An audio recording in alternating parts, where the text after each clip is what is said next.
Yeah, Kim, you want to?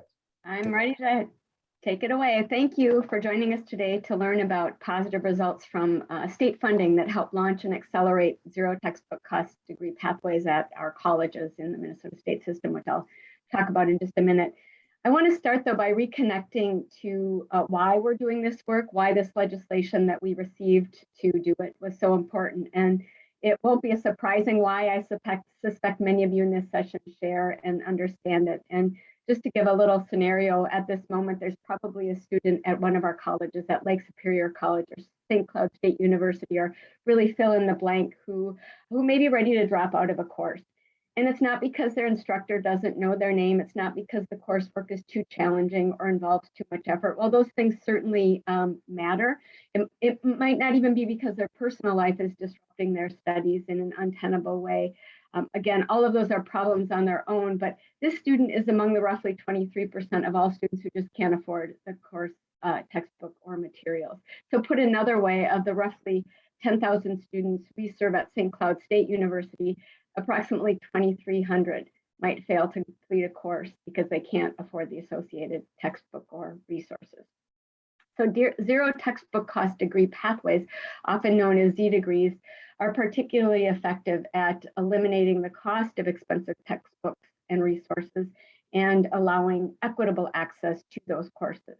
So with that sort of just brief opening, my name, I wanted to introduce myself as Kim Lynch. I serve as the Senior System Director for Ed Innovations at Minnesota State, and I'm joined by two colleagues who we'll go ahead and just do introductions now, because we're going to try to go smoothly through as I share how we are grounding our work in open ed that really led to Z degrees at, I think we're up to about 10 colleges. So Tim, do you want to go ahead and introduce yourself? Absolutely. Thank you, Kim. I'm Tim Anderson. I serve as Assistant Director for Student Success Technologies. I do manage the monies that are received from the state that makes the Z degrees happen. And also we'll talk about how we actually work with the campuses, which is the oversight and support that we provide them. Stephen? And good morning, everyone. My name is Stephen Kelly, and I currently serve as the Innovation Program Director in the Minnesota State Colleges and University System. And it's a pleasure to be here today, working alongside Kim and Tim on the Z degrees.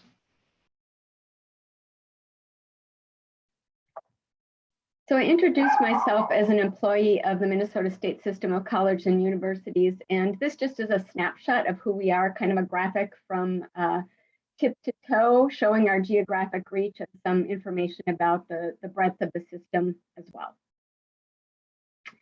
The unit that I have the good fortune to lead aims to really every day identify, seed, and support innovative technologies and talent to drive and enable the highest quality teaching and learning experiences for students across that broad swath of Minnesota State.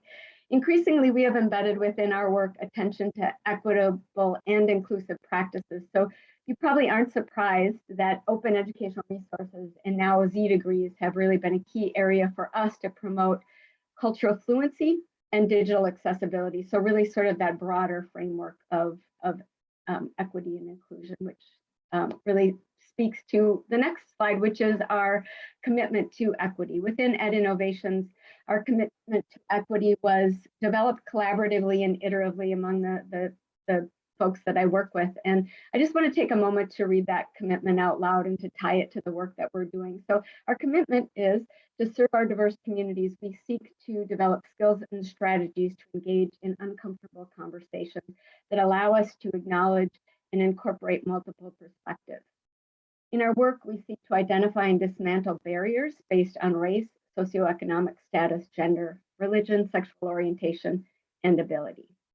By using an equity lens and stepping outside our comfort zones, we can address the issue or issues at hand. So that's our commitment. And we see one of those issues is the affordability of higher education. Another is, I think, the sense of belongingness our students do or don't feel. We see free course materials and materials that can be adapted so diverse and local identities show up in them are important steps in fulfilling our commitment to equity as a system office unit. While our accelerated approach to increasing Z degrees I think is impressive, it would be misleading to share it without recognizing that we have been building awareness, skills, and abilities both across the system and at local campuses for 6 to 7 years. We have essentially been building a foundation, building readiness to accelerate quickly. An assessment of campus readiness helped us determine which campuses to fund for likely success, and I think Stephen's going to tell us a little bit more about that. If you were fortunate enough to tune in Tuesday to Karen Pakula's presentation on an OER Learning Circle model, you heard firsthand about one of those successful foundational pieces, one that goes beyond really raising faculty awareness to offer tangible support for faculty adapting, authoring, and engaging in open ed practices. So we're pretty proud of this foundation that we've been building and really think it was key to the success we've been having in Z-Degree.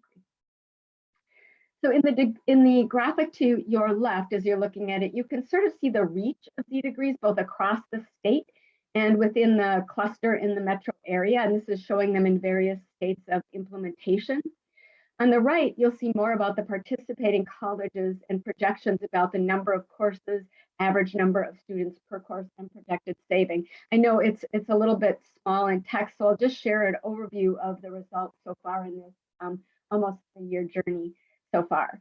So by fall 2020, and again, none of us will forget, that's the fall, after the pandemic, Minnesota State was offering 4 new zero cost degrees or Z-Degrees at 4 colleges developed in just 12 months, again, during that pandemic. And we also had one that was already existing. So at that point, we had a total of 5 colleges and 7 campuses who were engaged in Z-Degree work. By fall 2021, Minnesota State added 2 colleges with 3 more expected to add Z-Degrees by this coming fall 2022 for a total of 10 colleges offering Z-Degrees at 17 campuses. So you'll see that some of those that are coming on board are the ones that we have in our state that have our multi-campus institutions. One college started developing their Z-Degree this year and is expected to be offering that by fall 2023. And again, that's also a multi-campus college. So we're just really seeing some exciting saturation across the state. And I would just lastly add that while this slide shows projected savings of over 4.5 million, the actual savings of those who have fully implemented have equaled or exceeded those projections. So we have tracked the actual savings for those that were early in the process, and they've been exceeding their projections, which is a really incredibly exciting place to be. So now I'll just turn it over to Stephen and Tim to share how we structured and managed the process to really exceed these goals. Thank you, Kim. So when we got started with this work, we looked at 37 colleges and universities, and we looked at the budget that was provided us by the state legislature. And right away, we acknowledged that with these limited number of resources, we weren't going to be able to fund Z-Degrees on every campus, even if we wanted to. And so the question for us became, well, if we're only going to be able to fund a limited number of Z-Degrees, how do we choose who's going to get to participate in this program and create some of the first Z-Degrees? So what we did is we tapped into our experience and we thought to ourselves, among those campuses that are doing a really, really good job in OER, what kind of activities do they engage in? What kind of traits do they exhibit? What kind of things make them really good at what they do? And we thought that looking at that, campuses that also exhibited at least some of those kinds of traits, if not all of those kinds of traits, would be best positioned potentially to complete a Z-Degree within the very punctuated 12-month timeframe that we had to get it done in. And this was important to us because the backdrop here is that our state legislature said that we had to create X number of Z-Degrees by a certain time period. So we had limited resources and we were on a clock. So it was to our benefit to choose those campuses that we felt would be best positioned to complete within the time frame provided. So we got about going to work on what we called a readiness assessment. And we made that a key integral part of our application process for our campuses for those who wanted to apply to do this work. And as we tapped into our experience and we put that assessment together, we identified 4 categories that we wanted campuses to provide feedback to us on. Those categories, focused on the readiness of campus personnel. In other words, are deans involved? Are faculty working on OER? Are instructional designers involved in the work? Are librarians involved in the work? We looked at the readiness of the institutional structures. So we wanted to know, for instance, are there certain things in place like OER committees? Are there other things going on? Oh, Tim preempted me and moved to the next slide, and that's just fine. OER committees, library staff, bookstores, are bookstores involved? We want to know how many of those structures are kind of in place already. We also wanted to know, if you want to go to the next section, Tim, we'll go to section 3, the cultural readiness. This one's an interesting one. This actually focuses mostly on activities. And so when we think about culture and the things that people are doing, exhibiting on the campus, we want to know things like, for instance, are there campus-wide conversations occurring that are very intentional? Is the Student Senate, for instance, involved in this? And are students having conversations and being part of this conversation? And do you have any kind of regular trainings, maybe through your faculty development center, that are being provided on OER? We saw these things as being really important support activities and things to have in place to do successful Z degrees. And the last and fourth area was the readiness of actual faculty or courses that are in place on the campus. So for instance, we wanted to know from the campuses, how many courses right now, open inventory, thank you, Tim, how many courses right now are actually converted over to OER right now, or using free and open source materials? And we also want to know within that category as well, how many of your faculty are actually involved in doing the work? Because we know that some courses might have multiple faculty teaching them, especially some of the gateway or entry-level courses that students take in their first semester. And so all of these different kinds of questions and components were things that we put into this readiness assessment. And I must say, we were very, very pleased with the outcome after we were able to select the campuses and then observe their performance through time. And the last thing I will say before we move on to the next slides here is that we Creative Commons licensed this readiness assessment, by the way. So we want to share that. If you are interested in seeing our work and the actual assessment we used, send us an email. I think our contact information will be available at the end, and we'd love to get that into your hands.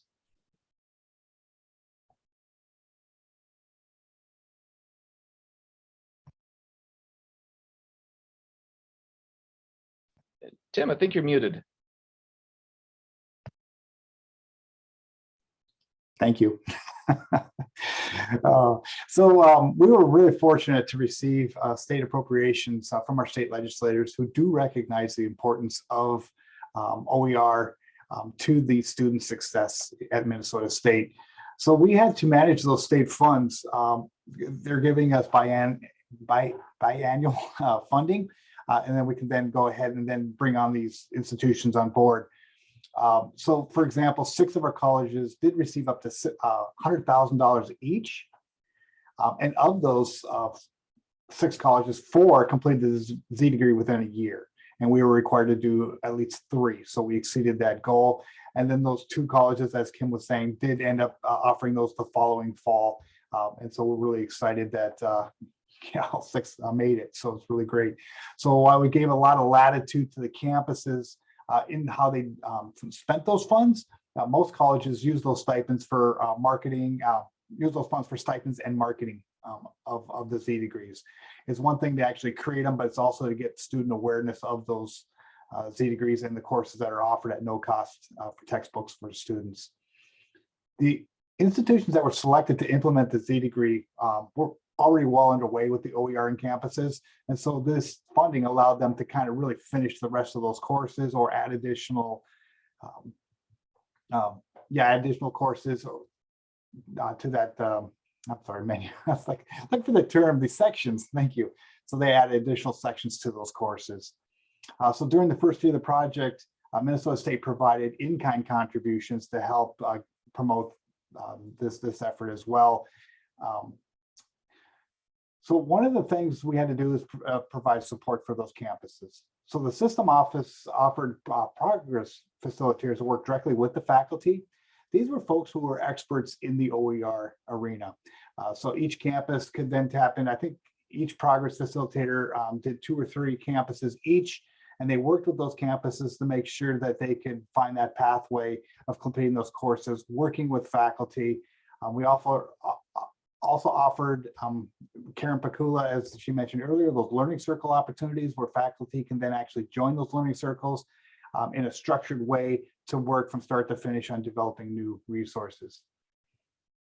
So campuses were allowed autonomy based on their institutional readiness, and they could use or not use the resources that they deemed appropriate. So we gave them, again, a lot of latitude on this.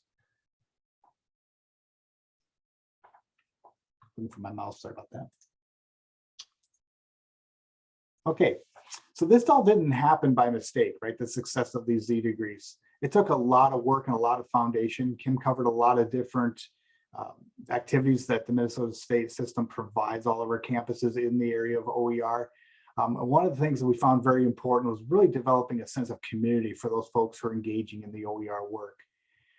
The community certainly is something that's could be very difficult to start, but it's easy to maintain if you have the right information available to folks who are using or within that community.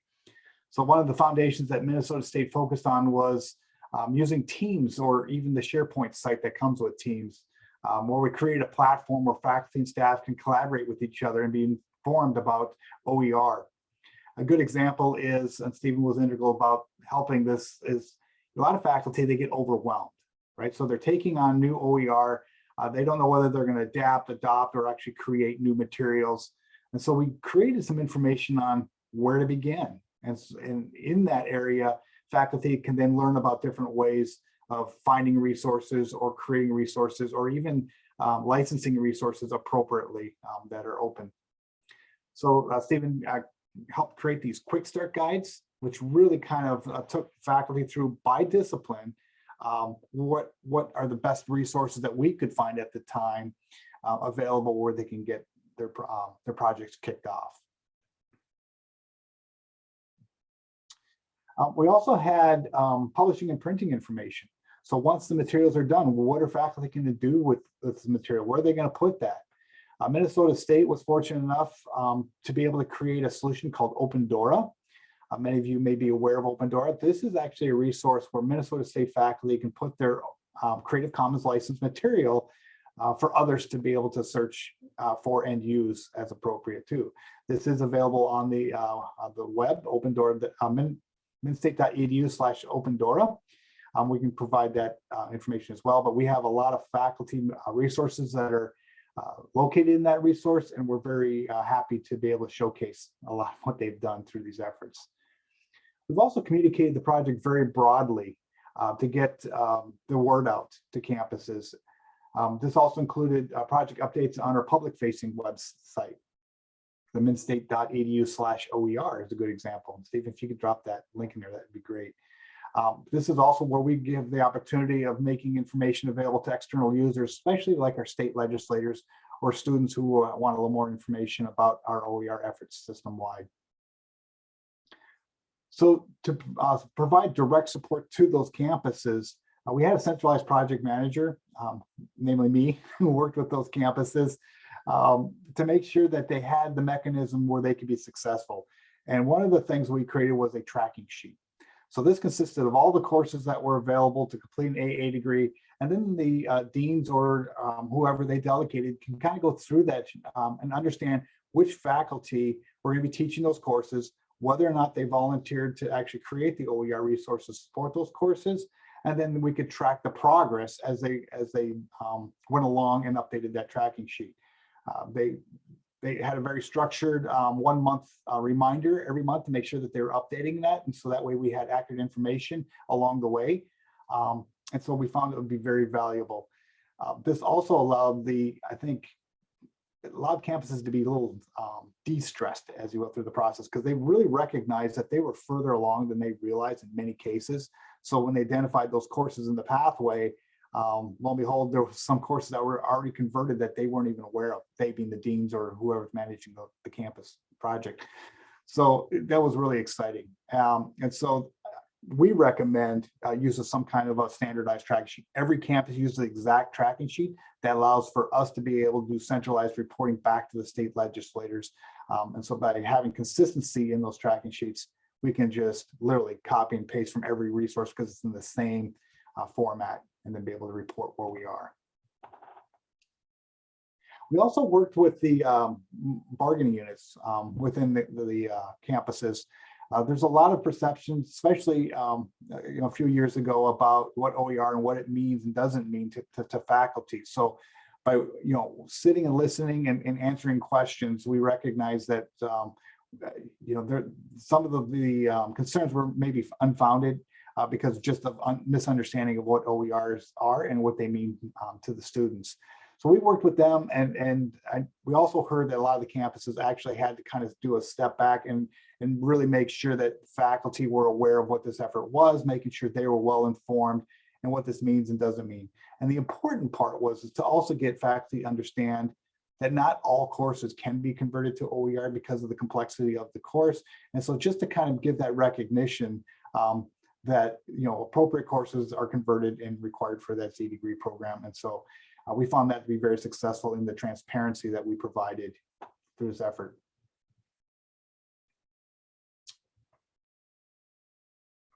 The other important thing to drive to success was really kind of creating consistent definitions of the terminology. So we defined, for example, what is included in textbook costs. So faculty are, saying, I have a zero cost course, but what is and is not included? It's very critical to define that. Also, creating FAQs and glossaries so that everyone is working on the same page in regard to understanding and terminology as we go through the process. And then we also create a centralized information site, really a one-stop for information for faculty. Even though all the information may not have been located in that SharePoint site, we were able to navigate faculty and students to resources outside of Minnesota State, but they can go to one landing page to find those links and resources, and very important and efficient for our faculty.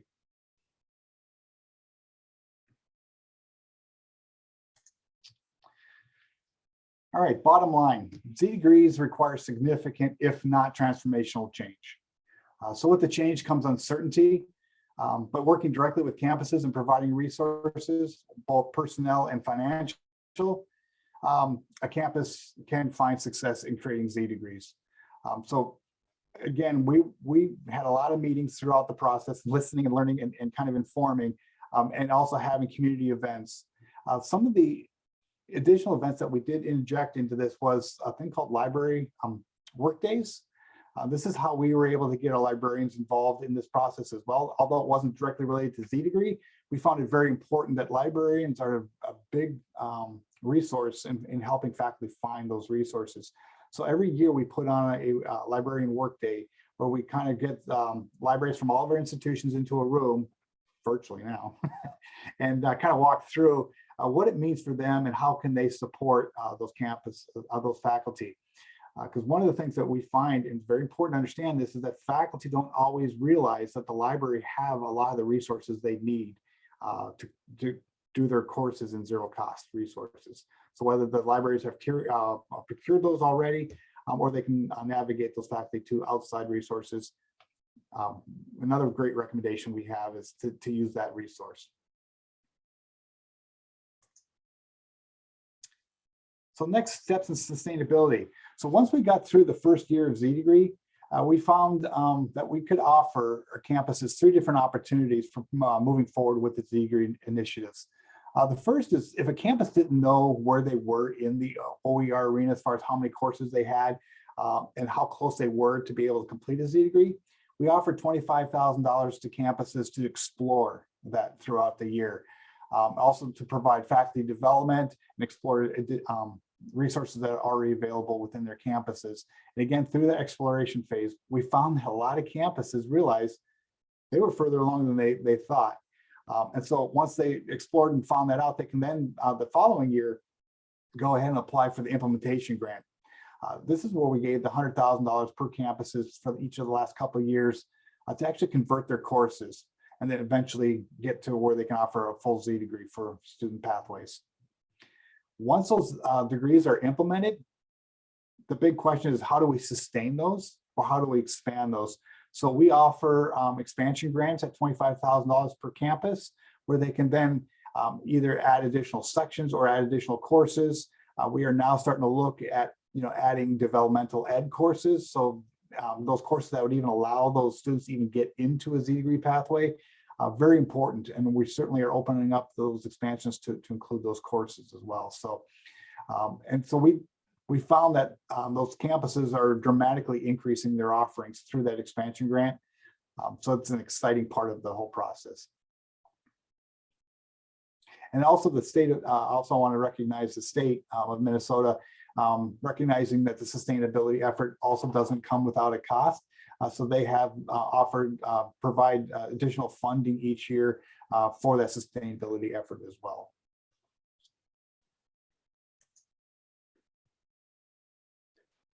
As Tim said, the state legislators' financial support was critical to the success of open educational resources and Z-degree development. Not surprisingly, future financial support will ensure that Minnesota State colleges can grow and sustain existing degrees.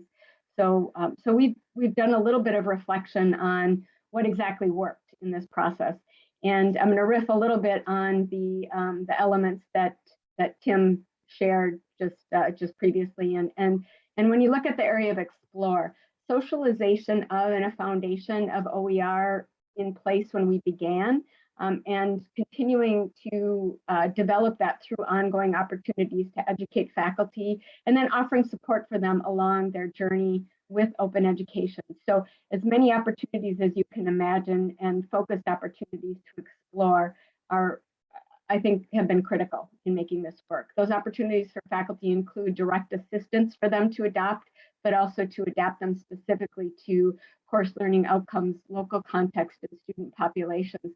That's a great route to zero cost instructional materials. And it's often, I think, much more than that in terms of faculty connection to and engagement with their course materials. So that exploration phase continues to be an important part and will continue to be an important part of sustaining Z-degrees. Of course, implementation. Z-degrees offer, this is one thing I've sort of landed on. I really think Z-degrees offer an organizing framework that is goal-oriented, cohesive, easily understood by students, and also supports a college's transfer curriculum. So implementing them is defined and it's achievable. So you've heard Tim talk about the importance of helping campus manage that progress and track results. I think that's really a key element for that implementation to happen. And when I talk about this like organizing framework, I just mean that sometimes we approach OER development and zero textbook cost in ad hoc or individualized ways. And it's hard to sort of create some momentum from that. You can, but Z-degrees, I think, is one path to provide some framework around a common goal and some common momentum. So again, I think that implementation piece is really important in sustaining this work. The expand, that part, sustaining Z-degrees long-term, you know, that means we need ongoing resources and support to expand or replace course offerings and sections. Expanding courses and sections, if we look at that side of it, that offers students more options, right? So they have this degree pathway, but if there's really only one course, they're really limited and it's narrow. So the more that we can build that out, the more that we're offering students some really rich and well-developed options in that. And then replacing is also important to offset faculty turnover, which can unintentionally take courses out of the Z-degree pathways and lead to really its demise without ongoing maintenance and attention. So I think in short, we're getting clearer and clearer about what works so that we need to continue it, refine it, and resource it if we want to see that long-term impact on affordability, access, and student success. And that's really where I think we're headed. Last slide. This is, you know, sometimes we hate to sort of say that, but like, I think this is a success story. Colleges often take 3 to 5 years to offer a Z-degree. And as you heard, we had 4 do so in less than 1 year, and we'll have 10 in less than 3 years. Since it is a success story, we've been telling it. And that's not because we like to boast. I mean, that's not the motivation, but I would say the motivation is because success is contagious, meaning when our communities, our other colleges and universities hear about something that has a real meaningful impact, they're more likely to support it and forward it and keep this momentum of valuable, purposeful work moving. So again, these are just a few notices of ways we've been trying to promote that this is really important, meaningful work, and we want you to get on board. We want you to be part of it. And I'll be happy to I'll share a few of these links to the videos and press in the chat. But meanwhile, I just kind of want to open up, I think on behalf of all three of us, that we'd really love to hear your thoughts about this work, as well as your questions about this work. And hopefully, as this small community here, we can keep moving forward together and thinking about how to do this work better. So I'll put the links in.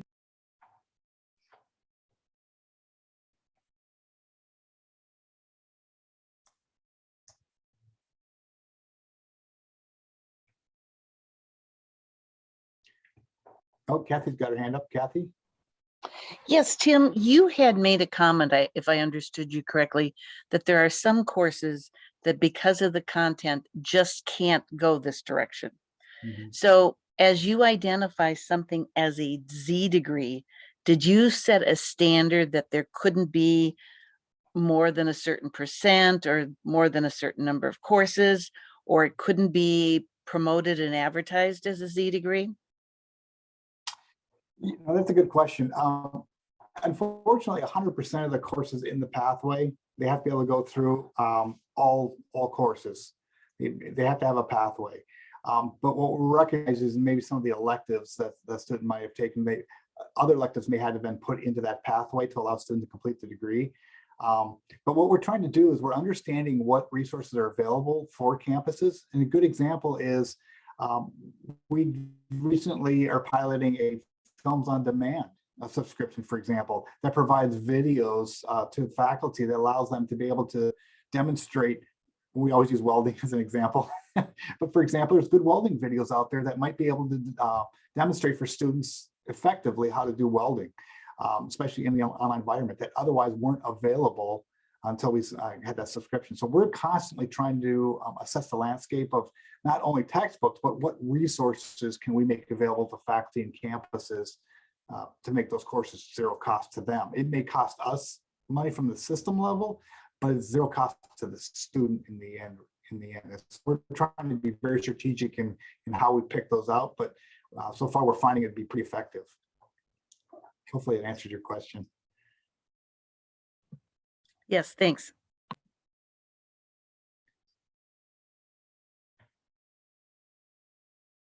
Yeah, some of our campuses, even with art classes, are another good example as far as, well, students got to buy supplies, but a lot of our campuses are actually reaching out to their foundations or local artists for getting donated resources for those. So even though a student may purchase those, if the opportunity for all students is to get or borrow or get donated resources, it can consider for a Z degree course then, as long as all students in the class have access to that zero cost resource.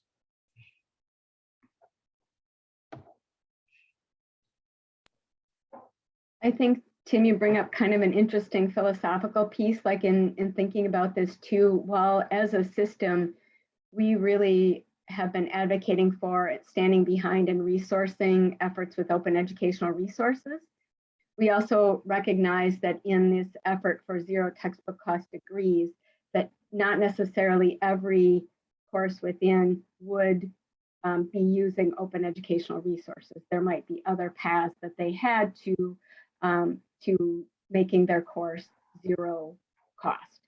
And so again, I know that that's a little bit, it's a little bit less true in some ways to, I think, the spirit of where we began, but we were really looking at the, and this came a lot from the legislature in terms of that affordability piece and access piece. And so we did a little bit of mixing in of ways that faculty might arrive at zero textbook cost that wasn't just OER. And we also want to, oh, I'm sorry, real quick, we also want to recognize that, and MEC just gave a presentation on this in the previous hour, is it's one thing to create the pathways for students, but it's also allowing those students to be able to find those courses, right? So our Lead Minnesota, which is our student union, they requested us to be able to create an ability for students to be able to find those courses while they're registering for courses. And we found out that that request was not in isolation. We found other systems, in fact, all of California and Texas are required to have this ability for students to find those courses while registering. So those colleges who are doing the Z degrees, they are piloting our course markings opportunity. And so this allows them to search for courses that have zero cost textbooks so they can complete that Z degree pathway and find those courses easily. And we're finding some great value in that. And so we're still piloting that, but there are a lot of discussions, including like Mex last hour was talking about it too, because it's in the forefront of a lot of people's minds about how to make that transparency. Kathy, you have a question? Can you share some specific? All of our colleges so far have taken general AA degrees for their Z degree offerings at this point. We do have our first university who's actually in exploration phase, trying to figure out, can they complete a 4-year degree, for example, as a Z degree pathway, and they're looking at what that looks like. I don't know what degree they're looking at right now, but those who have implemented are 2-year colleges with AA degrees.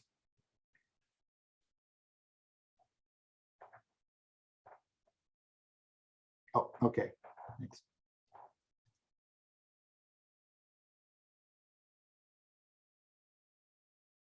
We're kind of reading, Nancy, you got a question here, so I'm kind of reading through it. It'll be your favorite question of all time, Tim. I'm getting there. I hope to see more Z degrees as well as Z degree courses in the future. When students register for courses in the Minnesota state system, are they able to see the Z degree program course? Oh, there you go. That was the course. Oh, you jumped the gun on that one. Excellent. Yeah, that was the course markings, what we call course markings. On the back end, we actually can mark a course as OER, no textbook used, no textbook cost. So it's just an open textbook, but it's not Creative Commons licensed. And so those three, when a student searches, they just search for no cost, and any of those three would be included in those search results.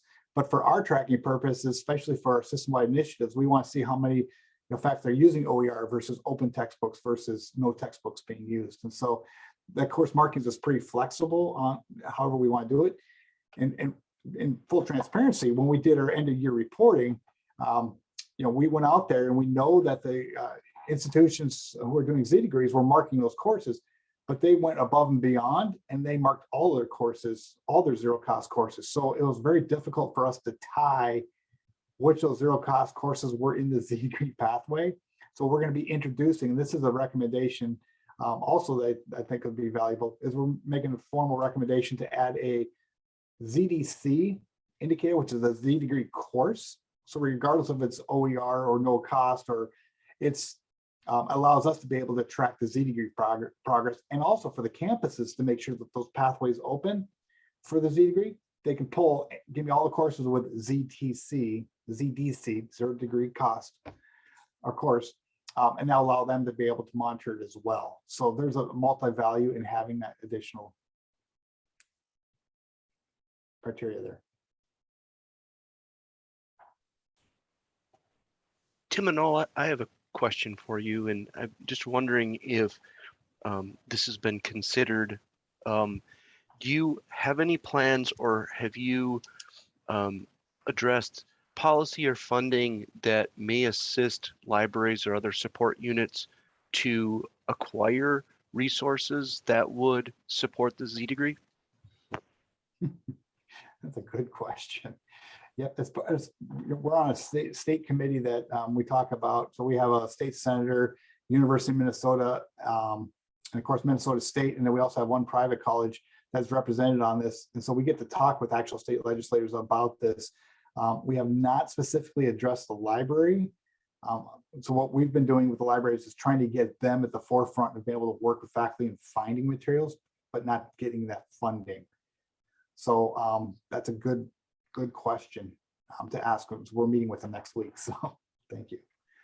Tim, and I think if I'm understanding part of Bob's question too, the Film on Demand initiative was run through the library as one of those options that we in this pilot provided funding to see how that might work, because that's a cost that we're paying and running through the library pilot colleges that are using it. And again, that was, I think, primarily to look at some of the lack of OER in our career and technical programs, and maybe some other resources that we could make available for free. So that's been a little bit of a collaboration. I don't know if are we doing anything else like that, Tim, or is that the primary one with the library? Well, the other one we did do is with the assistance with the faculty in their end products.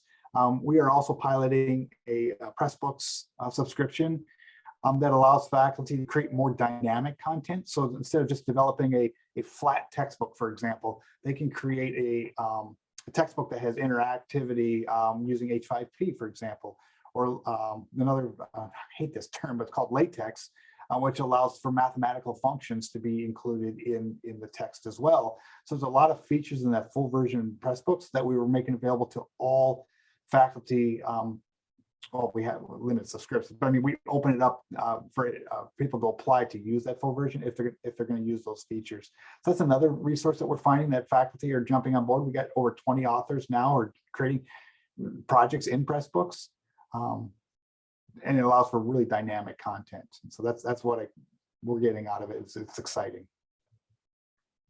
But other than that, I think that's the two ones from the library side. Library is also managing that subscription as well. So.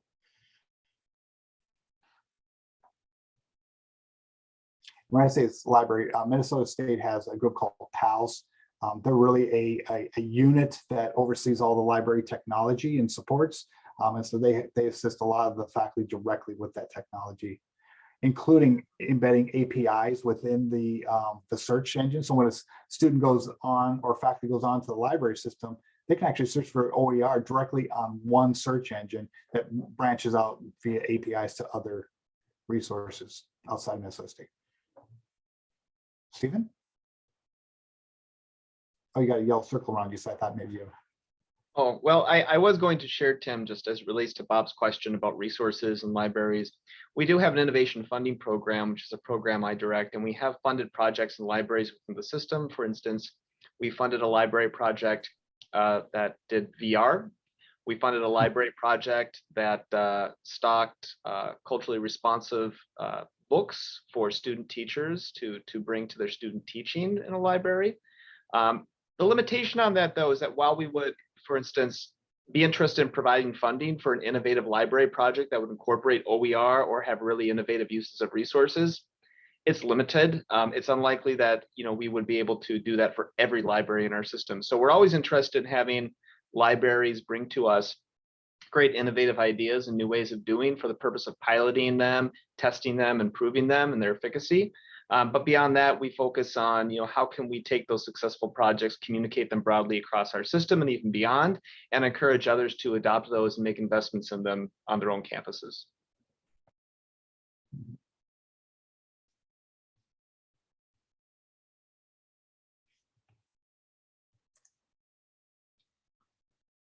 I can see everybody's faces a little better.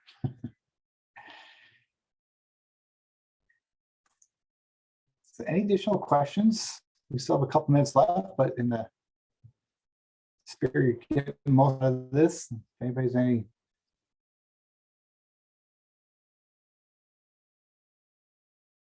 Okay, let's see. Already answered this, but I wondered what the faculty reception has been for the program, especially for course markings. That's a good question, Mandy. We are working. There's actually a group called the Resource Affordability Committee. That's a subcommittee off our Technology Council meeting, and we're actually addressing this. We're looking at how to collect that information from faculty and from our students, so we get both sides where we're hearing about perceptions of those course markings. So we're currently working through that, but right now we're not hearing a lot from those institutions that are using it.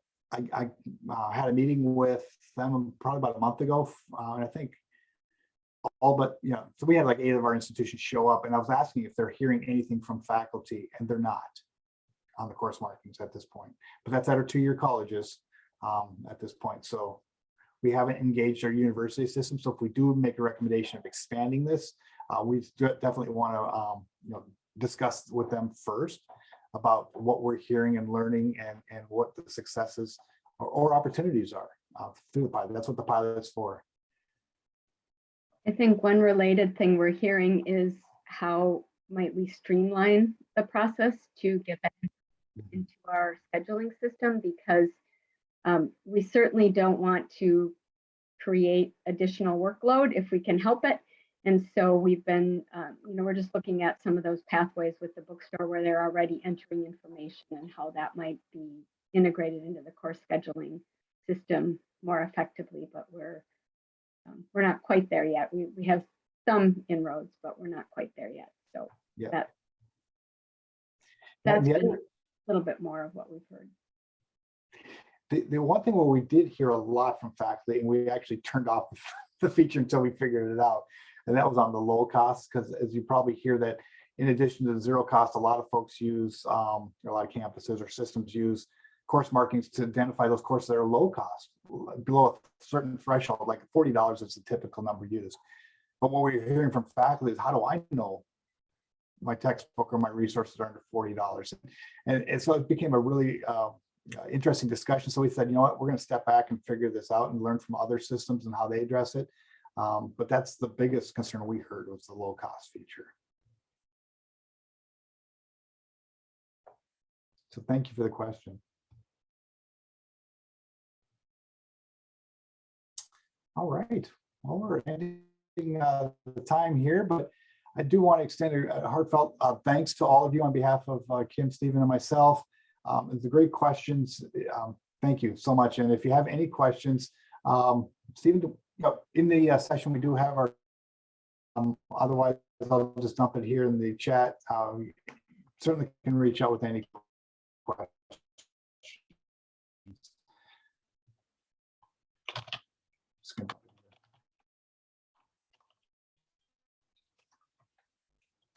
That's my email. If anybody will have any questions regarding the Z degree project, and we'll certainly. And thank you, Kim and Tim and Stephen, very much. Thank you for a nice summit.